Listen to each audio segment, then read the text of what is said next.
Well, greetings and salutations, everybody. Welcome back to the channel for this installment of Open Mic, the show where the mic is open, the floor is yours. What do you guys want to talk about? That is what we are here to do today. I'm, of course, your host, John Campea. Now, a little note that some of you may have noticed that normally, always, Open Mic is a live stream and we take live questions from our audience. Now, this past weekend, I'm recording this on Monday, September 2nd. On this weekend, we tried to do an open mic and we got things started and a bunch of people sent in questions, but Spectrum, our internet service provider, who are terrible and nobody should ever use Spectrum. They're awful. They're the worst, but internet companies have a monopoly, and in our neighborhood, Spectrum's the only place that can give us internet. So we're stuck with them. But they've had a technical problem in our neighborhood.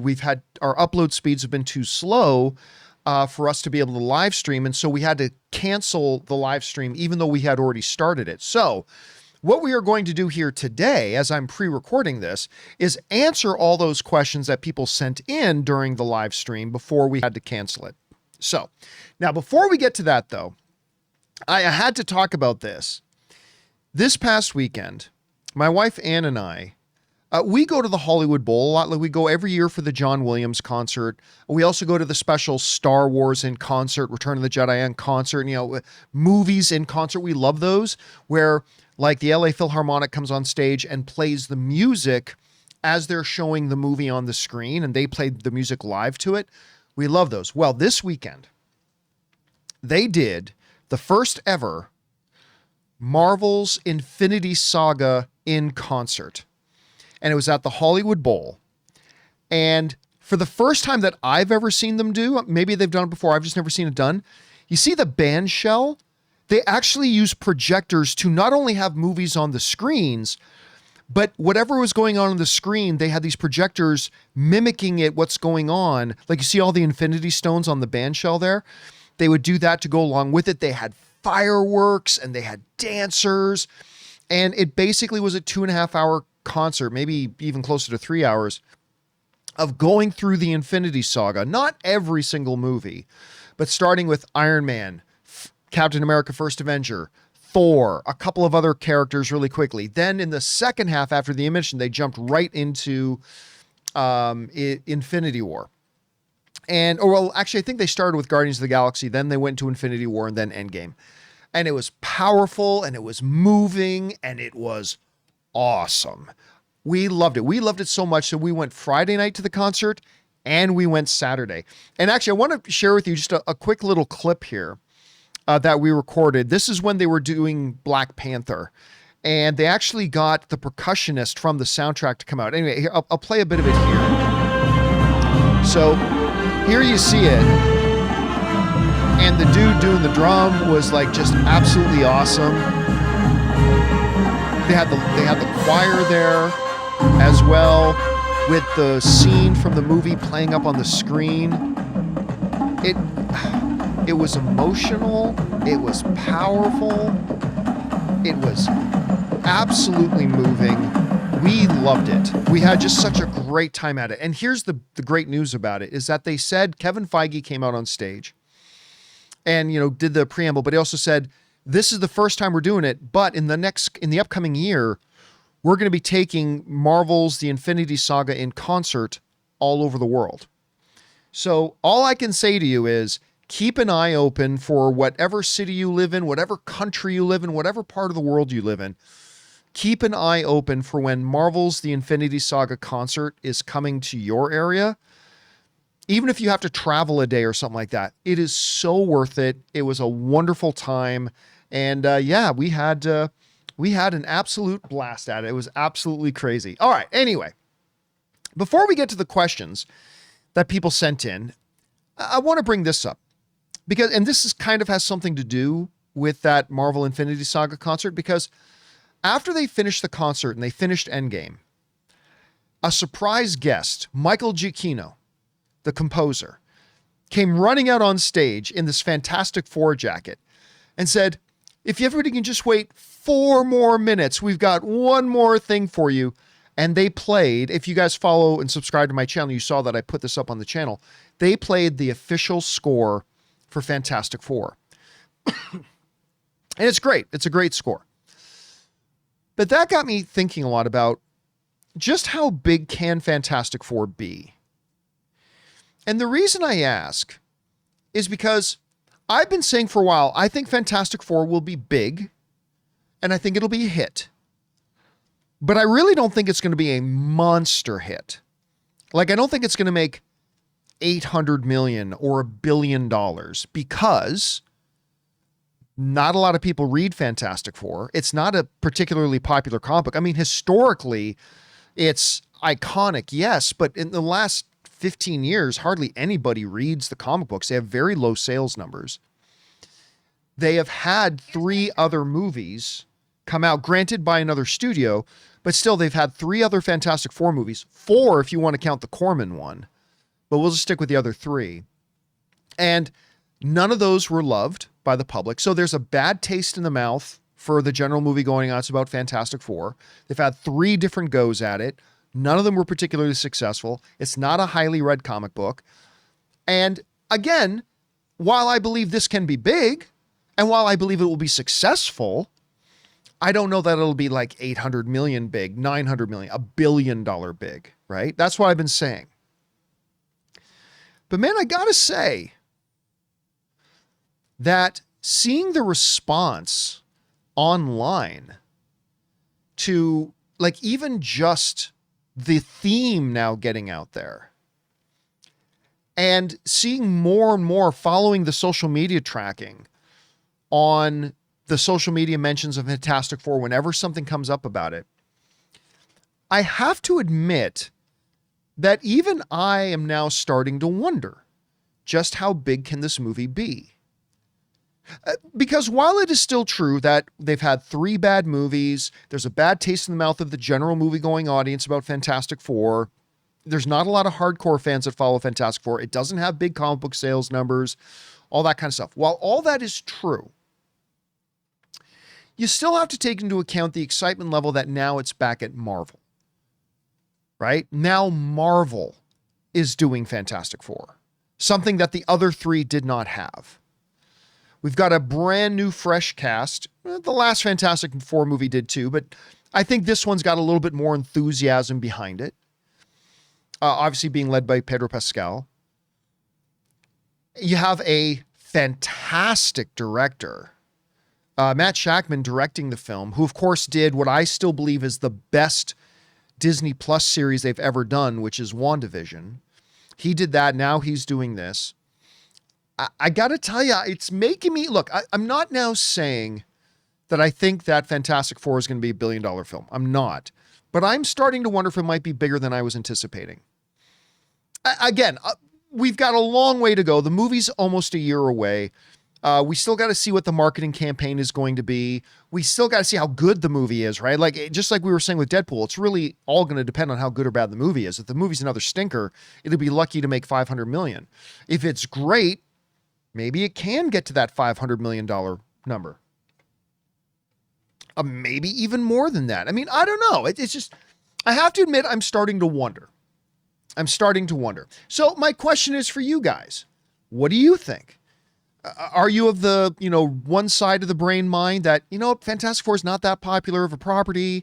It's had 3 other movies. None of them did particularly well. They were bad and left a bad taste in the audience's mouth. Or are you the other side of the brain? It's now home at Marvel. It's a brand new, fresh start. Great cast, great director. There's a new enthusiasm for it. I don't know. How big do you think the new Fantastic Four can be? We're a little under a year away from it, so we still got a long ways to go. But I'm just curious to know what you guys think. Whatever you guys think, jump down to the comment section below and let me know your thoughts. All right, guys. With that down, let's get to why we're here, which is taking your comments and questions that people sent in this weekend, shall we? Let's get over to it. We're going to start things off with Donaldo Martinez, who writes, after recently watching Iron Claw, which was great with Zac Efron, Jeremy White, wonderful movie. I wonder if we will ever get a movie about the Hart family. So for those of you who don't follow wrestling, the Hart family is another, like the Von Erichs. They're a legacy family in professional wrestling. starting with the dad, the patriarch, Stu Hart. And then, of course, the most famous of the Harts, Bret the Hitman Hart. Best there is, best there was, best there ever will be. The excellence of execution. WCW champion, WWE champion, multiple tag team times champion with his brother-in-law, Jim the Anvil Neidhart, who was Bret Hart's brother-in-law. You had the Blue Blazer, Owen Hart, who was Bret's younger brother. Then you had one of the British Bulldogs was in the family. I mean look, it was a big family, right? Even one of the girls in the family is a big popular wrestler, all that kind of stuff. Now, of course, there was huge tragedy with the Hart family when during a WWE show, Owen Hart, who was going under the moniker of the Blue Blazer at the time, was doing this entrance like from the high rafters, supposed to be coming in on a wire, and something went wrong and he fell to his death. And it was a huge tragedy and all that kind of stuff. And so here's the thing. On its own, I would say, yeah, the story of the Hart family is definitely biographical worthy, right? Definitely you can make a really interesting movie about it. The problem is, and let me double check this, Iron Claw didn't really make any money at the box office. Worldwide, it made $45 million, despite the fact that it was really good. There it is, Iron Claw, worldwide gross, $45 million. It was a great movie with a great cast. I mean, it could have gotten some more awards attention, to be honest. I thought the movie was wonderful. But despite the fact that it had well-known cast, despite the fact, especially Jeremy White being so hot with The Bear right now and winning Emmys, and it was wonderful, and it still only managed to make $45 million, that to me will be a big hurdle for any potential investors or studio to go, should we make a Hart movie? A Hart Foundation, because you know they'd call it Hart Foundation, right? You know they would call that movie Hart Foundation. Should we make a Hart Foundation movie? Who's going to put up $60 million to make it when Iron Claw only made 40? And even if you only made the movie for $60 million, that movie's still going to have to probably make, $180 to $200 million to break even. So I don't know. I would like to see it, but I just don't know that it's going to happen, to be honest, Donaldo. All right, next up. Gabe Big Dog writes, I finished watching Yellowstone for the first time ever yesterday. Wow, I cannot wait for the rest. How do you think it'll end? Something to do with Kevin Costner's character dying, probably, since he's being written out of the show. Listen, if you guys have watched my show for any period of time, I passionately love Yellowstone. I love this show. I got hooked on it immediately when I started watching it. And it's a real bummer for how the behind the scenes drama has affected the show. I mean, we're going 2 years in between half seasons, and now they're losing their star because he couldn't get along with the showrunner. And it's really, really unfortunate too. But regardless of how it ends, I almost don't care how it ends because, and it's going to be continuing on, by the way, but I almost don't care how the show ends because everything I've seen so far, I have loved. And even if the rest of it is crap, I will always love Yellowstone because this show to me has just been fantastic, Gabe. I'm glad you got around to being able to watch it. All right. Ambivallo writes and sends in a $20 tip. Thank you, Ambivallo. Appreciate that, man, very much. Thank you for supporting us on that level. Writes, I was at the MCU concert on Friday. I was also there on Friday. And I was ecstatic when I accurately predicted what the last song would be. I've been listening to that Fantastic Four theme for weeks. There are videos of it from D23. Oh, I didn't know they played it at D23. He goes on to say, it was an absolute treat to hear it played live. I truly hope that film delivers. I think we all hope. We all can have different opinions about whether or not we think it'll deliver, but I think it's fair to say that we're all hoping it'll deliver. I thought the theme was great. And you know what? I liked it even better on Saturday night. They just seemed to have, the sound just seemed to be fuller. I don't know what it was. The orchestra was just a little, the balance in the music was a little bit different, but either way, I really like the theme a lot. It's going to be really, really cool to see it actually in context as it's playing with the movie itself. But listen, again, great cast, but most importantly, great filmmaker. If Matt Shakman can even come close to replicating the quality level, the character development that he did with WandaVision in Fantastic Four, I mean, we could be in for something really special. I mean, of course it could be terrible, might end up being horrible, could end up being the next Ant-Man and the Wasp Quantumania. But I think everything's looking good so far, so I'm enthusiastic about it. And again, thank you, man, for tipping in that much to support us. We really appreciate it. All right. Ricky Pins writes, "Hey, John, now that you have listened to the Fantastic Four First Steps theme, what was your reaction listening to the theme for the first time?" Very positive. Very positive. Especially, like, the first third of it is a little weird at first, because it's like you hear the choir, bum, bum, bum, bum, bum. It's like, it's kind of, I don't know. I don't know how to describe it, but it was a little light. But then it gets to this part where the music kind of fades out, and then you just hear this like almost synthy bass going bum, bum, bum, bum, bum, bum, bum, bum, bum, bum, bum, bum, bum, bum, bum, bum. And then the horns start to come in, and then it starts to build. And then it was like, now this feels like a Marvel cinematic theme. Now this feels really good. And then when it all started crescendo, I was on board with it. I was really on board with it. And then the second night, when I heard it again, having now heard the second half of the song, the first part of the song that I said was a little bit light, it's like I understood the theme of the music a little bit more. Like, and now I understood how that first part fits into the second part. And so I even enjoyed the first part a little bit more the second time through. So yeah, I enjoyed it. I liked it. I can't wait to see it in context, see how well it plays. All right. Damaris Love writes, random question. Is it true Darth Vader was partially inspired by Doctor Doom? No truth to that. To the best of my knowledge, there is no truth to that. I remember George Lucas has several times gone through a lot of the long, extensive lists of influences on Star Wars and the various characters in Star Wars and all that kind of stuff. And never once have I ever heard him mention Doctor Doom in it. So no, I do not believe, I could be wrong. George Lucas come out tomorrow and say it was, but to the best of my knowledge, there is no truth to Doctor Doom being partially one of the inspirations for Darth Vader. Maybe it's written in one of the books that I haven't read about it, but to the best of my knowledge, no, there's no truth to that. But you never know. Don't take that as gospel truth. All right. Next up, Mike's Movie Madness writes, John, I can't. I just can't. People are now upset at Rings of Power because apparently orcs have families. People will really latch onto anything to keep their hate fire stoked, I guess.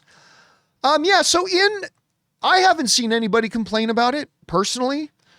But in one of the episodes of season 2 of Lord of the Rings of Power, which, by the way, you guys know I was very disappointed in season 1. So much so that I wasn't even looking forward to season 2. Now, the trailer for season 2 that came out of Comic-Con, that got me a little bit more interested. I've watched the first 3 episodes of season 2, and while I'm not at this point willing to say, now it's a really good show, I will say it is a definitive improvement over season 1. Like season 1, every time I had to go, well, I guess I got to watch the next episode now. But I can legitimately say in season 2, I went like at the end of each episode, I was like, all right, let's load up the next episode, right? Again, not saying that I think it's a really good show now, but it is significantly better than it was. That being said, there's a quick scene when Adar is talking to his orcs, and you see one orc go up to a female orc that's holding a baby orc. But that just makes sense. I mean, orcs are essentially, they are, what's the word I'm looking for? Not evolved, not mutated, but fouled elves, right? They would breed. Now, yeah, we saw the Uruk-hai were born out of the ground, but these aren't Uruk-hai. These are orcs, and they would breed. They were elves.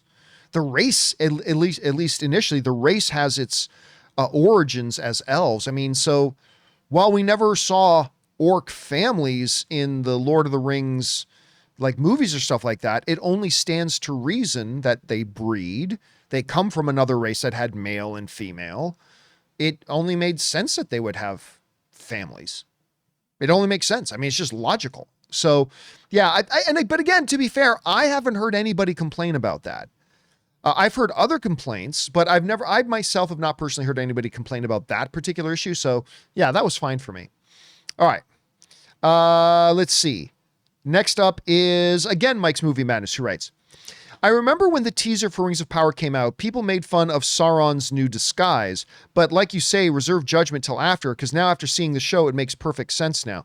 Yeah, I mean, again, not 100% accurate to what the writings were, but hardly any show or movie stays 100%. Like Peter Jackson's Lord of the Rings. Do you know how wildly different Peter Jackson's Lord of the Rings are to the books? I mean, a lot of it is very accurate, but there's some real massive liberties that Peter Jackson. I remember when the movies first came out, like there being a group of hardcore, like book lovers, like vocally complaining about the changes that Peter Jackson made in the movies. But be that as it may. Yes, now seeing him take on this new form with Celebrimbor, which is a lot more accurate to the writings in the books. Now it does kind of seem to make more sense, but we'll see how it unfolds. All right. Next up, John K. writes, many online are concerned about Superman's release date, 1 week after Jurassic World and 2 before Fantastic Four. Valid concern. Should they move? I think it's okay. This is going to sound contradictory, but I believe, number one, no, they should not move, but also, sure, it's a valid concern, right? Whenever you have other big movies around you, it can be a concern. But these movies are not coming out in October. These movies are not coming out in a February. They're coming out in summer. And that's, other than Christmas, I mean, summer is that's when most people are going to the movies. There is a lot of business to go around. Also, you know, the Barbenheimer effect kind of showed us that you can have multiple big movies in theaters at the same time. Granted, with Barbenheimer, you had two wildly different kinds of movies, right? With Oppenheimer and Barbie, clearly. Two very wildly different kinds of movies that would be going for a lot of the different audiences, right? But they came out on the same day. And almost both of them made over $1 billion. Like Barbie made well over $1 billion, and Oppenheimer came very close to making $1 billion. So Fantastic Four is going to be going after the same demographic as Superman, but they're not coming out on the same day. They're not even coming out 1 week apart. They're coming out 2 weeks apart. I think that's totally fine, because that means when Fantastic Four comes out, Superman will be on its third weekend, which means it will have made the better chunk of its money by then already. And here's the reality. If people want to see Superman, they're going to go see Superman. If they want to see Jurassic World, they're going to see Jurassic World. If they want to see both Superman and Jurassic World, well, they'll see one and then they'll see the other. Or all three. Again, there's a lot of business to go around in the summertime. So no, I don't think they should move. I think they've got a choice spot. There's a lot of business to be had in that month, enough to go around. And again, if people aren't going to go see Superman because they want to wait to see Fantastic Four, I would propose that there's a pretty good chance they wouldn't have gone to see Superman anyway. So, is it legit to be concerned? Sure. But do I think they should move? Absolutely not. Absolutely not. I think they've got a great spot for them. And by the way, I have never believed, you guys know this if you've watched me, I have never believed that this Superman movie is going to make a lot of money. They've got, the number one job of Superman is not to make money. The number one job of Superman is to be great and to start the rehabilitation of DC's image. Because the movie-going audience gave up on DC, right? We saw that. Black Adam, Blue Beetle, Flash, all box offices, which are right down in the mud. The audiences had completely abandoned the DC brand. They just had. That's not an opinion. That's fact. The numbers prove it. So they got to understand, they know that they've got a long road ahead of them to build, number one, rebuild the trust with the audience. And that starts with making a great movie. So I don't believe the first Superman movie is going to make a lot of money. And I think they know it's not going to make a lot of money, but they also know that that's not the number one job of this movie. The number one job of this movie is to be a great movie and start to rebuild that reputation, that belief, that faith in the audience, so that the next movie can make more, and the movie after that can make more, and so on and so forth. They know this. It's very, very short-sighted people who think this Superman movie needs to make $900 million. No, it doesn't. If you're very, very, very short-sighted, it does. But if you're looking at the big picture, which you know James Gunn and Peter Safran are doing, you look at the big picture, it's not about how much Superman makes, it's about how much do the first 10 movies make. So, because I don't think their number one priority on the Superman movie is to have it make as much money as possible, because it's in a great place with the summer movie season, there's a lot of business to go around, and because people who want to see it are going to see it regardless of what else is around it, I think they stay where they are. I really do. I think they stay where they are. But you never know. Stranger things have happened. All right. Next up. CR writes, the trailer for the new Chris Reeve documentary, the movie's called Super/Man, gave me both tears and chills. He was Superman in real life too. Again, man, you guys have heard me say it. They showed us the preview for Superman, this documentary about Christopher Reeve, back in April at CinemaCon in Las Vegas. And everybody in that theater was in tears. Everybody in that theater was in tears over a trailer. If that is any indication of how emotional this movie's going to be, I suggest all of us go to the theaters with big boxes of tissue. Big boxes of tissue. Are those happy tissues or sad tissues? If you know the reference, good on you. Actually, drop it in the comment section if you know the reference. But, I mean, the trailer itself had me tearing up. I have never had a trailer make me tear up. And this did it, and everybody was just bawling in the audience. I cannot wait to watch this thing. It's going to be so special. All right, next up. Danito writes, did you see that George R.R. Martin plans to write a blog post about everything that went wrong with House of the Dragon?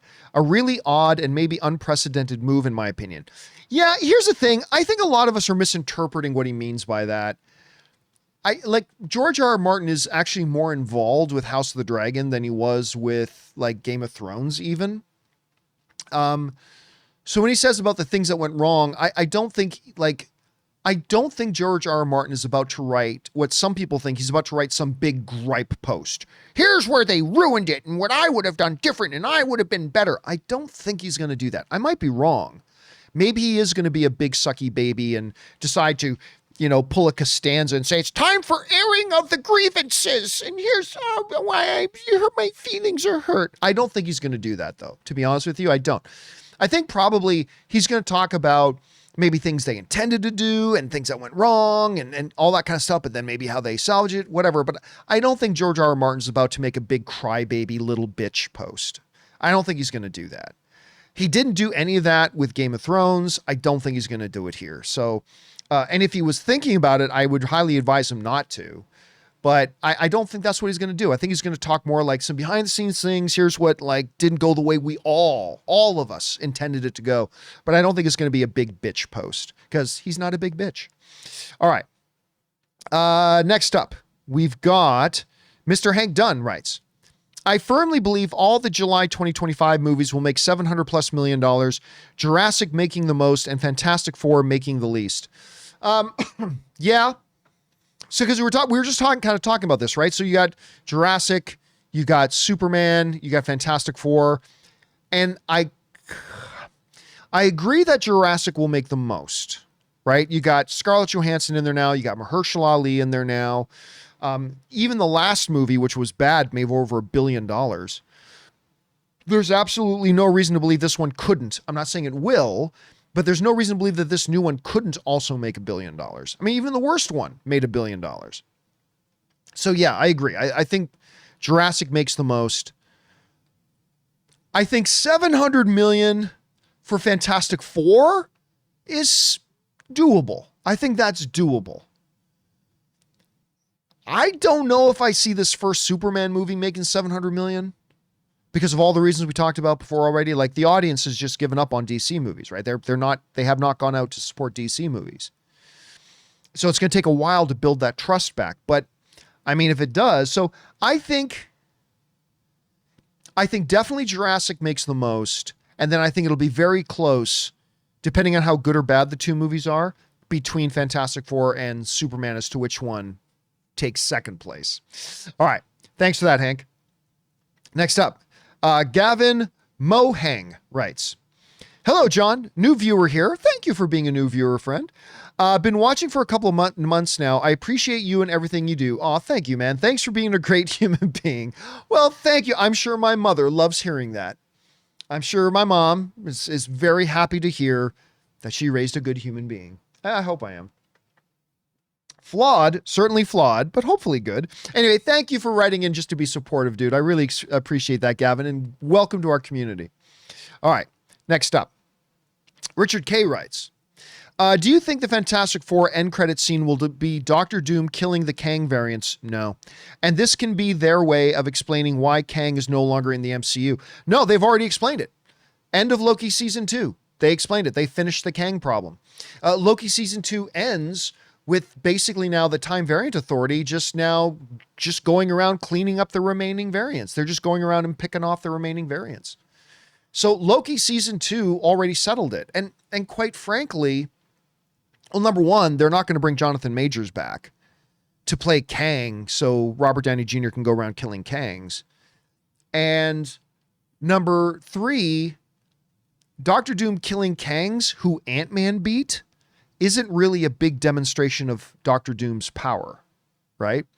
So, no, I do not think the end credit scene, I mean, listen, I could be wrong. I don't know that for a fact. I could totally be wrong. Maybe it is. I'm just saying my opinion right now as a fan, a year out, is that no, they will not do an end credit scene of Doctor Doom going around killing Kang variants. It wouldn't serve any purpose. They've already closed off the Kang storyline. And really, it doesn't do anything to increase our feel of threat from Doctor Doom. Because remember, to establish that feeling of threat, they had Thanos beat up the Hulk. Ant-Man beat Kang. So, I mean, it really wouldn't accomplish anything. So my guess, and it is just a guess, my guess is no. I don't personally think there's any chance that they end Fantastic Four with that. All right, next up. Simon Section writes, and sends in a $20 tip. Thank you so much, Simon, for supporting us on that level, man. And Simon writes, John, been a fan since your Batman vs. Superman reaction video at Collider. Thank you. Honestly, I'm more excited about the next Incredibles movie than the new Fantastic Four. So am I, to be honest. Only because I want the kids to grow and see if Jack goes bad. I doubt Jack's going bad. What about you? Listen, we've had 3 Fantastic Four movies. We've had 2 Incredible movies. 2 Incredibles movies that are both amazing. I mean, it was a joke for a long time, but it's true. A lot of people said for a long time, hey, we've already got the best Fantastic Four movies are called The Incredibles, right? So, yeah, I am looking forward to the new Fantastic Four. Make no mistake about it. Obviously, I am. But the biggest pop of D23, that big Friday night presentation they did a very good job at it. D23 is still a total dog crap piece of useless garbage. Nobody should ever go to it. But the presentation that they did on that Friday night was top notch. And by far the biggest pop and the biggest surprise was the announcement of Incredibles 3. I gotta be honest with you. That is absolutely the one I'm more excited about. I'm excited about both, but more excited about that. All right, guys, listen. We've got more to cover here, but before we get to that, we're going to take a quick second and thank a couple of sponsors of our channel today. Our friends at Miracle Made and my mobile service provider, and they should be yours, Mint Mobile.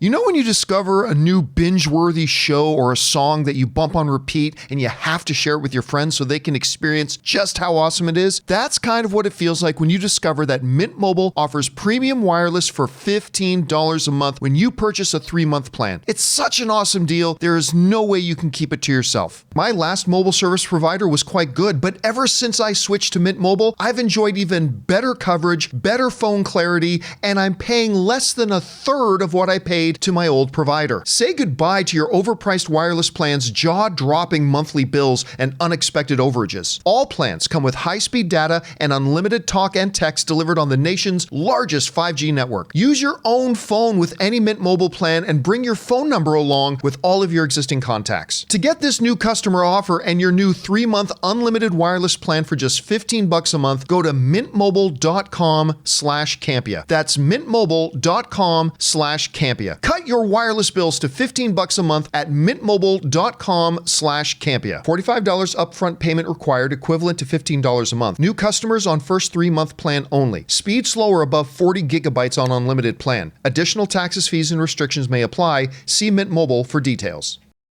Guys, we want to take a second to thank a sponsor of today's episode, Miracle Made. Guys, it's hot outside and your nighttime bedroom temperature has a huge impact on your sleep quality. So if you wake up too hot or too cold, I highly recommend you check out Miracle Made's bed sheets. Miracle Made sheets are inspired by NASA and use silver-infused fabrics that are temperature regulating so you can sleep at the perfect temperature all night long. There are just so many things that make these sheets so fantastic. We already mentioned the self-cooling properties for better quality sleep, but they're also self-cleaning. These sheets are infused with silver that prevent up to 99.7% of bacterial growth, leaving them to stay cleaner and fresh 3 times longer than other sheets. No more gross odors. So go to trymiracle.com/Campea. That's TRYMIRACLE.com/Campea to try Miracle Made sheets today. And whether you're buying them for yourself or as a gift for a loved one, if you order today, you can save over 40%. And if you use our promo code Campea at checkout, you'll get 3 free towels and save an extra 20%. Miracle is so confident in their product, it's backed with a 30-day money-back guarantee. So if you aren't 100% satisfied, you'll get a full refund. So upgrade your sleep with Miracle Made. Go to trymiracle.com/Campea and use the code Campea to claim your free 3-piece towel set and save over 40% off. Again, that's trymiracle.com/Campea to treat yourself. Thank you, Miracle Made, for sponsoring this episode. And thank you to our friends at Mint Mobile and Miracle Made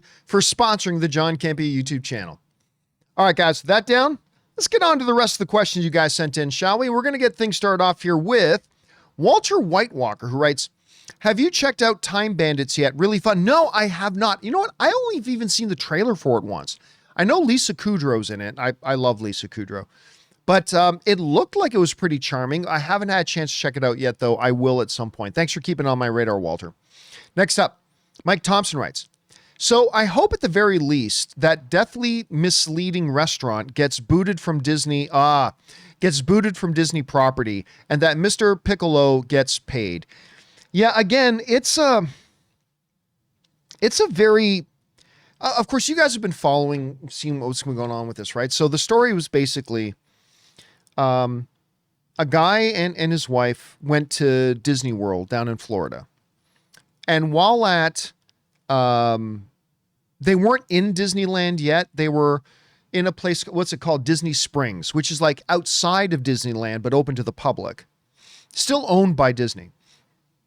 Anyway, a woman went into a restaurant there and it said that they had an allergy safe menu.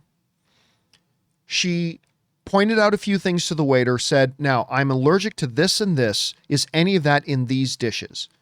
And the waiter insisted, no, they're totally free of either of those things that you're allergic to. Well, apparently one of the dishes had a lot of it, and she ended up dying as a result. Now, this story got famous because in the lawsuit, you know, the guy is... The husband is suing the restaurant and suing Disney. At first, Disney tried to have themselves taken out of the lawsuit, not to have the lawsuit dismissed, but because the lawsuit's against the restaurant, but they wanted themselves taken out of the lawsuit by using some technicality in the Disney Plus user agreement, which, listen, the job of your lawyer, and this is what everybody got all upset, but if you were in Disney's shoes, you would have done the same thing. The job of any lawyer is to look out for your best interests and try to protect you. And if Disney's lawyers thought we have an out here to get out of this lawsuit because of this ridiculous Disney Plus user agreement, it was preposterous. But still, the job of a lawyer is to try to take advantage of that. You would too. If you were the one being sued and you found some weird, which they didn't have a legitimate reason for doing it, but if your lawyer found it, you would say, yes, try that. Get me out of this lawsuit. But here's the big thing. I remember we talked about this on the John Campea Show. And in all the discussion about how dastardly it was by Disney trying to get out of this lawsuit by using the Disney Plus thing, which again, it was ridiculous. It was ridiculous that they were trying to use that to get out of the lawsuit. It totally was. But of all that talk, out of all the videos I watched, of all the YouTubers talking about it, none of them bothered to mention, or maybe even bothered to find out, that the restaurant was not a Disney restaurant. It was like some kind of Irish pub that was completely independently owned, not owned by Disney. They did not own the restaurant. They did not run the restaurant. They have nothing to do with the restaurant. The restaurant literally leases property from Disney so they could have their restaurant there. That's it. In the tragic death of this woman, Disney had absolutely nothing to do with it. They did not own the restaurant, and nobody was mentioning this. Everybody was talking about it, because you guys know how I feel about Disney. They can fucking burn to the ground, and I'll go and piss on their ashes tomorrow. I mean, look, I'm a Marvel fan. I'm a fan of a lot of the movies, but Disney as an organization, I think they can go straight up fuck themselves. But to be fair, nobody bothered to mention, and all the rage clicking about how evil Disney is for trying to get out of this lawsuit, nobody once mentioned, oh, should we mention that the restaurant doesn't actually belong to Disney? They don't own the restaurant. They didn't run the restaurant. In the tragedy of this woman dying, Disney did nothing wrong. They didn't do anything wrong. They are landlords, and they leased out some of their property in Disney Springs to this independently owned restaurant that independently runs and operates totally aside from Disney. And it wasn't even in Disney World, but it was on property that Disney owns, yes. But because here's the thing. When you make your videos just to get rage clicks, facts don't really matter. We can't talk about how Disney doesn't actually own that right, because everybody was talking as if it was a they literally, in a lot of these videos, they mention it as a Disney restaurant. It wasn't a Disney restaurant. I'm not trying to defend Disney. I'm just saying it's a fact. It was not a Disney restaurant. Disney doesn't own it. Disney doesn't run it. Disney doesn't cook the food. Disney doesn't do anything, has no say in the menu. Disney doesn't do anything. They're not involved with it. They literally just rent out a piece of ground to this restaurant to run. That's it. They have nothing to do with the restaurant. But you can't say that in your rage click videos because that doesn't elicit rage. And I was shocked how many people, well, maybe I wasn't that shocked. When I talked about that on the show, I could not believe how many comments came in from people saying, yeah, I had no idea that Disney didn't own the restaurant. I had no idea that Disney doesn't run that restaurant. I had no idea that Disney literally had nothing to do with it. Now, that still raises the question, like, I personally don't think Disney is going to be found liable for anything here. But if they do, I mean, nobody can say that Disney did anything wrong. Disney did not put allergens in the food. Disney did not make the menu. Disney did not run the restaurant. Disney doesn't even own the restaurant. They have nothing to do with it. So, and I quite frankly, as a member of the YouTube community, I was very disappointed in my fellow YouTubers who made these rage videos about it. And I get the rage. I do. Don't get me wrong. I do get the rage, but left out would purposefully left out such a majorly important piece of information? Oh, by the way, did we mention that Disney had nothing to do with that restaurant?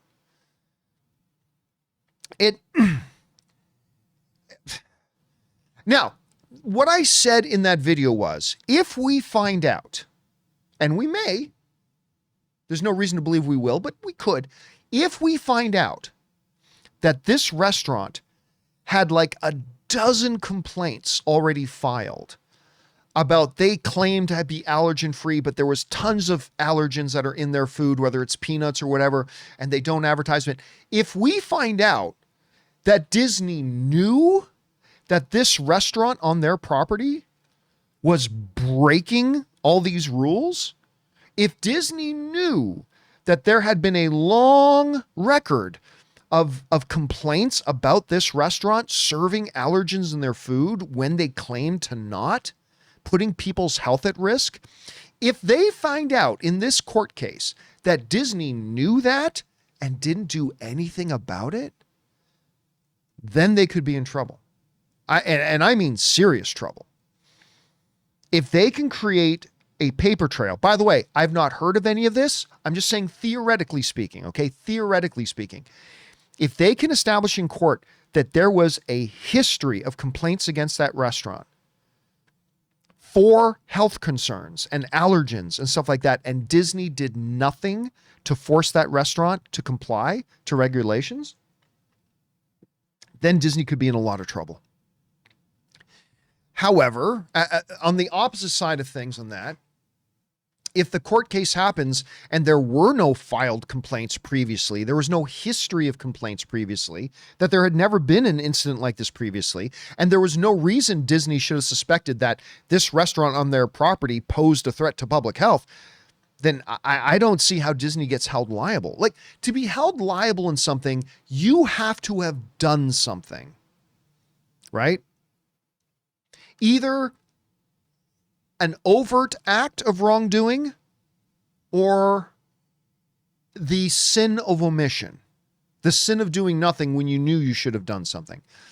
But if nothing comes out in this case that definitively shows that Disney actually did anything, they didn't ignore complaints and they didn't poison the food, I don't see, from legal precedent, I don't see how they're going to get found liable for anything. But again, there's a lot we don't know. We're just going to have to see what happens in the actual trial when it happens. If it happens, maybe it gets settled out of court. I don't know. All right. Next up, HV3 writes, I loved Alien Romulus, but I got sick of that trailer. They played it twice before Deadpool 3. They played it before Alien Romulus itself. Really? Never seen a preview of the movie that I was there.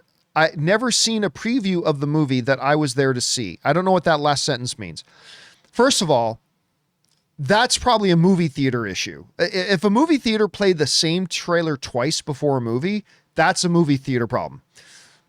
Because in all the times that I saw the Alien Romulus trailer, and I did see it a lot, I never saw it played twice before. And they certainly didn't play it before Alien Romulus.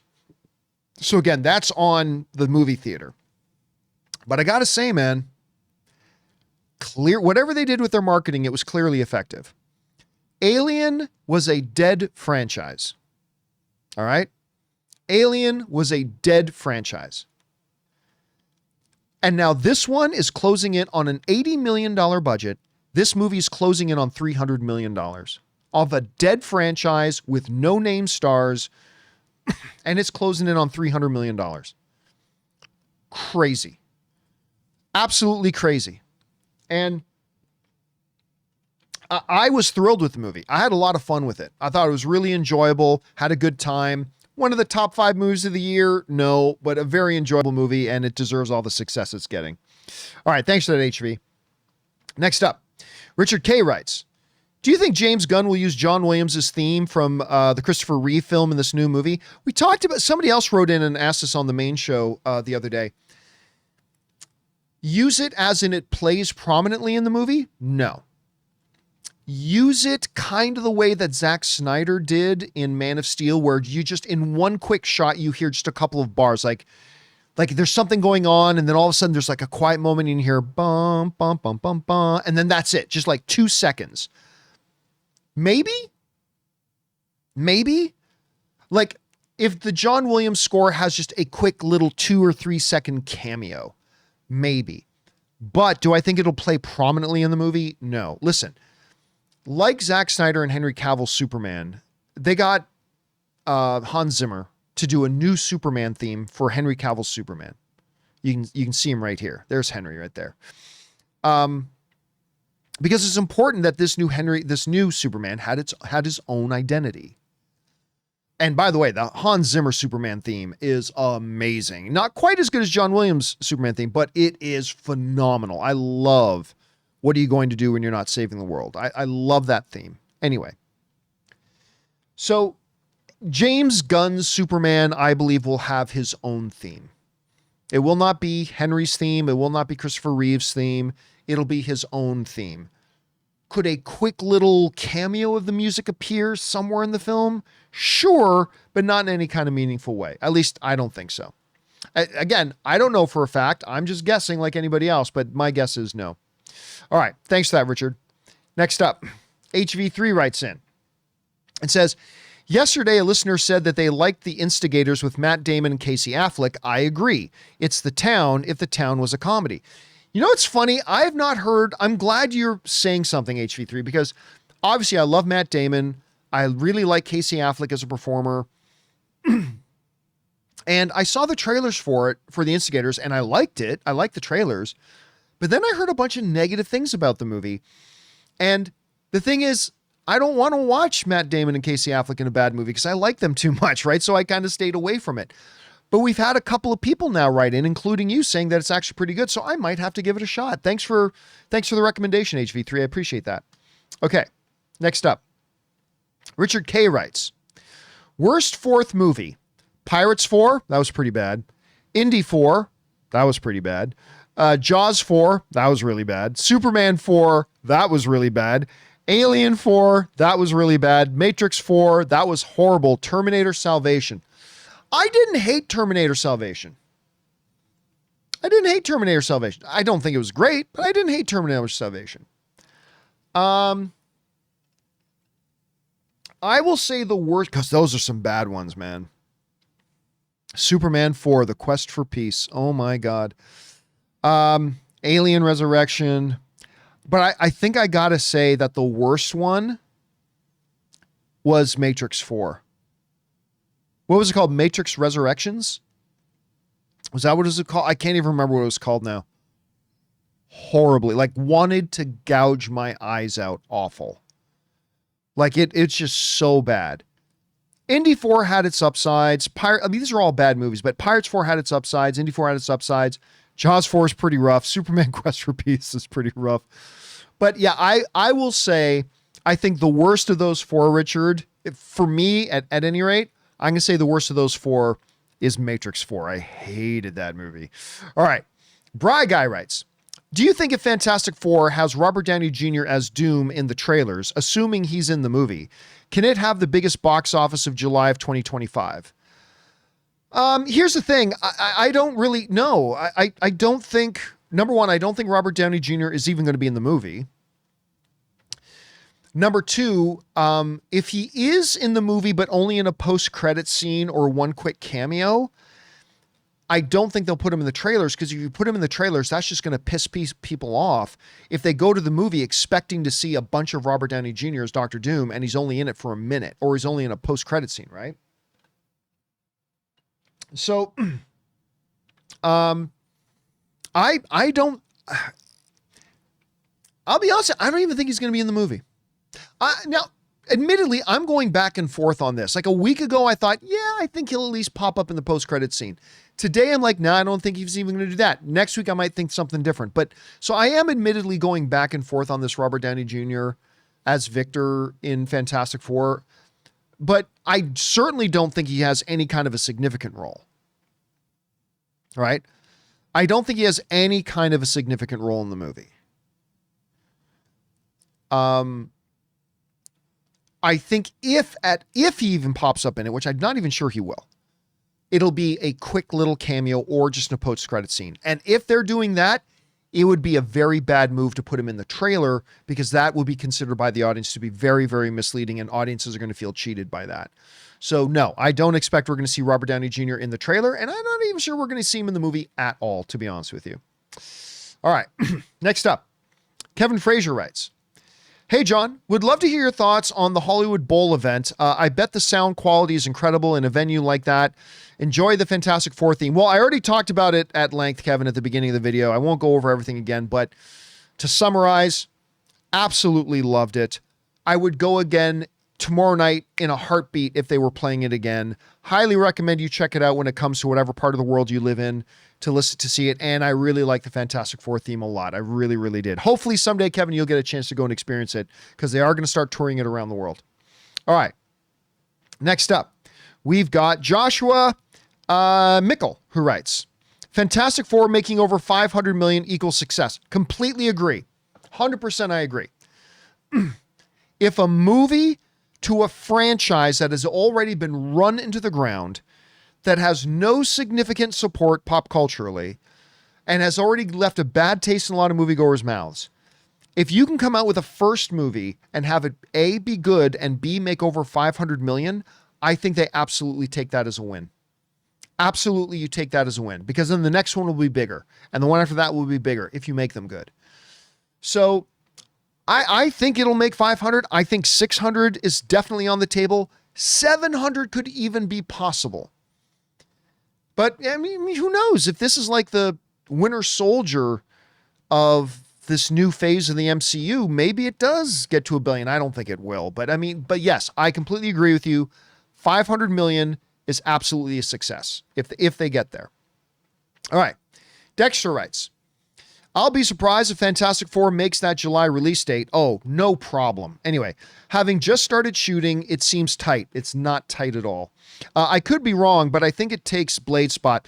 No, it'll easily make that date. Listen, everybody always forgets, especially on these big budget movies. They may have just started shooting Fantastic Four in July. That's when they started shooting the movie. It was back in July. But you do know they were working on the movie for months before that.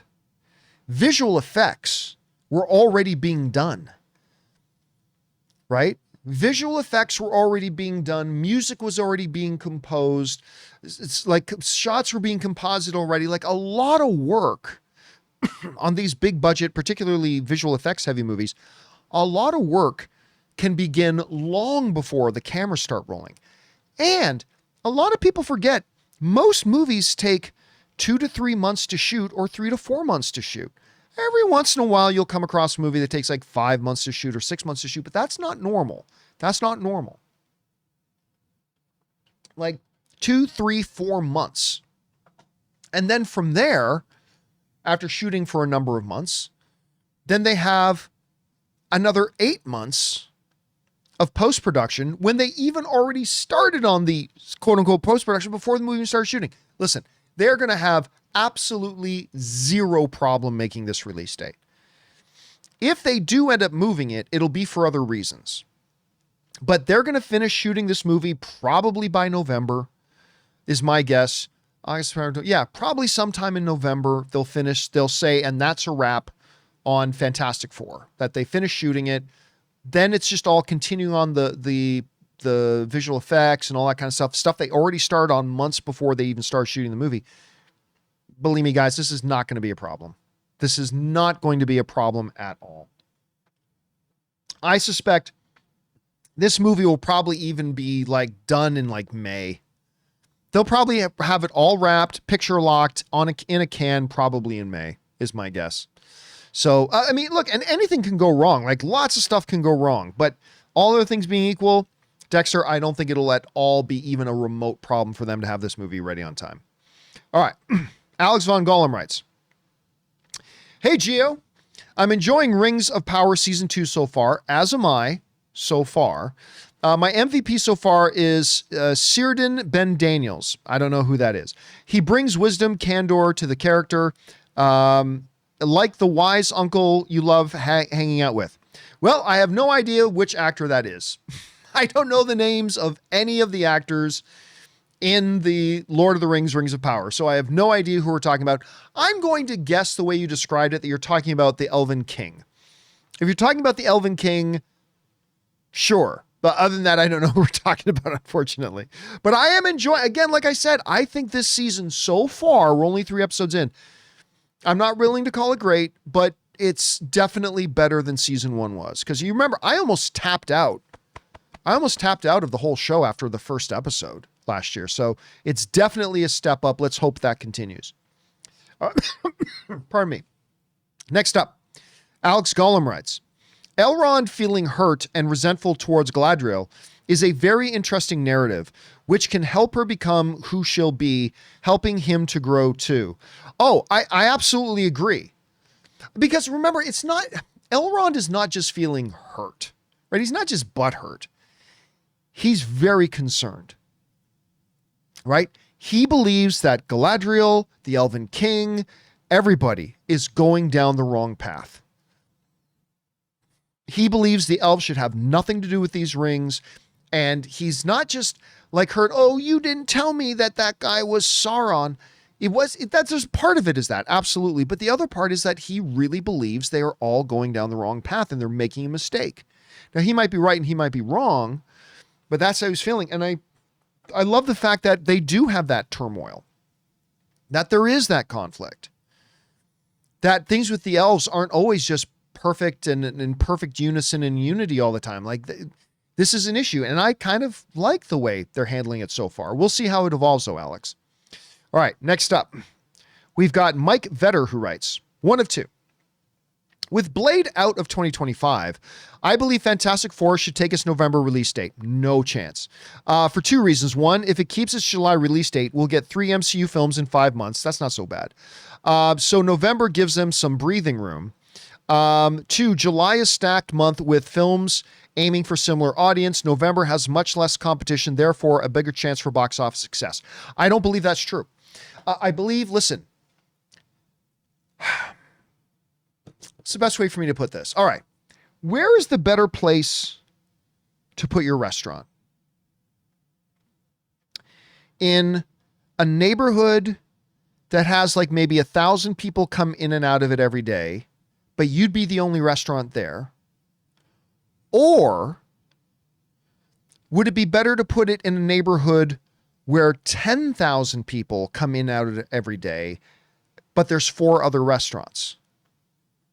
Mathematically speaking, your best bet is to put your restaurant in the neighborhood where there's much more traffic coming through, even though there's other competition. The summer movie month is when, other than Christmas, when most people go.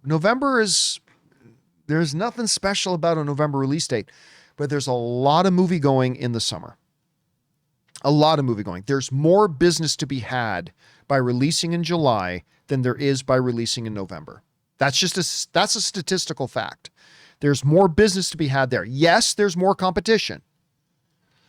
But I go back to what I was saying before about Superman. If people want to see Fantastic Four, the fact that Jurassic Park or Jurassic World came out 3 weeks earlier, and the fact that Superman came out 2 weeks earlier, that's not going to stop somebody who wants to see Fantastic Four from going to go see Fantastic Four. And here's the thing. Fantastic Four has the most advantageous spot, because if I remember correctly, and let me just double check this to see if maybe I'm not remembering correctly. But if I remember this correctly, I believe it comes out last. So if we go to 2025 July, let me bring this up on the screen here. So we got Jurassic World on July 2nd. Then a week, well, more than a week. We got 9 days later, so more than a week. We got Superman Legacy. And then 2 weeks after that, Fantastic Four First Steps. You actually got the best position. You've got you're batting cleanup. You've got the final spot.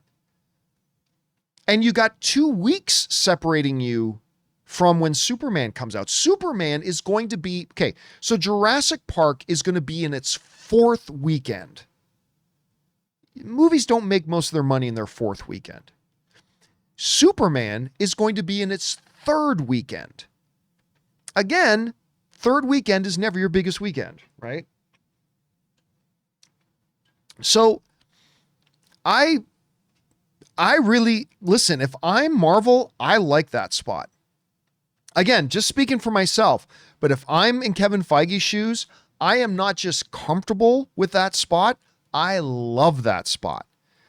Because now you're not only in the neighborhood with the most foot traffic, you've also got the prime location. You're the last to come out. You're separated by 2 weeks from Superman. Your opening weekend is going to be Superman's 3rd weekend and Jurassic World's 4th weekend. You're in a great spot. So no chance. They should absolutely not move. Now, if things go wrong in the production, if they need to stop it, like maybe Pedro Pascal gets injured and they got to hold up production for a month and other things go wrong, sure, then absolutely moving out of that spot is a very feasible thing they can do. But all other things being equal, you keep that spot. You love that spot. And I guarantee you they love that spot. They're not moving. They're not moving unless they're forced to do so. I don't think they're moving at all. But who knows? We'll find out. All right. Astros Tim writes, the teaser we'll get during the Super Bowl for Fantastic Four will be vital. Have a small glimpse of Doom. Again, guys, listen. Let me finish reading the credit. It doesn't have to be RDJ's face. Just set it up for success. Guys, listen to me. Doom is not the villain of Fantastic Four. All right?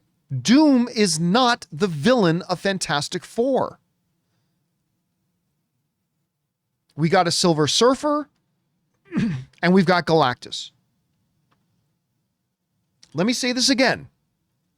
Doom is not the villain of Fantastic Four. The Fantastic Four script was done, written, and locked before they brought on Robert Downey Jr. to play Doctor Doom. The script was locked. They had their story. We know who's in the movie. It ain't Robert Downey Jr. There is a possibility he could appear in a post-credit scene. They could throw him in there. There's even a possibility they could work in a quick cameo. But that's it. Doctor Doom is not the villain of the movie. He's not going to play a prominent role in the movie. I don't even think he's going to appear in the movie. I don't think he's going to appear in the movie. And guys, here's the reality. There have been 3 other Fantastic Four movies, all of which had Doctor Doom and all of which featured Doctor Doom prominently in their trailers. Did that help them in their opening weekend box office? No. Now, it would be different with a Robert Downey Jr. Yeah, that would make a bit of a difference. But again, he's not the villain of the movie. So, no, I do not suspect at all that, and I do agree with you that I think they will have a Fantastic Four spot on the Super Bowl. I 100% agree with you on that. But it will not have Robert Downey Jr.'s Doom. I don't know that for a fact. Again, I'm just speaking as a fan who's speculating just like all the other fans. That's all I'm doing. But I do not believe for a second that we're going to get Robert Downey Jr. in that. And nor should they, especially if he's only a cameo or in a post-credit scene. You should not put him in the trailer. All right. Next up, Donaldo Martinez. And this is our final question of the day. Donaldo Martinez writes, I'm a sucker for movies with dogs. Me too. So my question is, have you seen the movie The Ugly Dachshund? It's a fun movie. I have not, which you'd think we would because Ann and I, we have 2 little doggies. And they're both little doxies. Let me see if I can bring up a picture of our Lily and our Shadow. Here they are. I think it's a shot of. There's Lily and Shadow. Both curled up on my lap. Don't know why they love curling up on my lap. Those are our 2 dogs. Bless their little hearts. Here's another one of them with Anne. Dressing them up. Those are our dogs. Those are our little ones. So you would think, and like, this is how much Anne loves dachshunds. If we're driving down the street and we see somebody walking a dachshund, Anne will start to cry. Oh, You get like little tears. Like she loves dachshunds.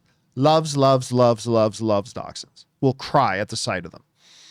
So you would think if there's a movie out there called The Ugly Dachshund, you'd think we would have seen it, but I've not even heard of it before. But I will bring it up to Anne and thank you for putting it on my radar.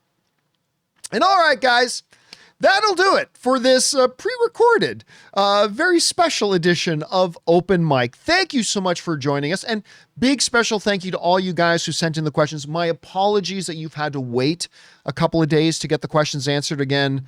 Circumstances, thanks Spectrum, beyond my control, but hopefully, you saw them answered here today. So thank you for your patience. And again, thank you so much for sending in those questions. Number one, because you gave us fun things to talk about. But number two, you supported this channel as you did it, and all of us involved with the channel. Thank you guys so very much for your support. Don't forget to join us again tomorrow for the next installment of the John Campea Show. Thanks a lot for being here, guys. My name's John Campea, and until next time, my friends, bye-bye.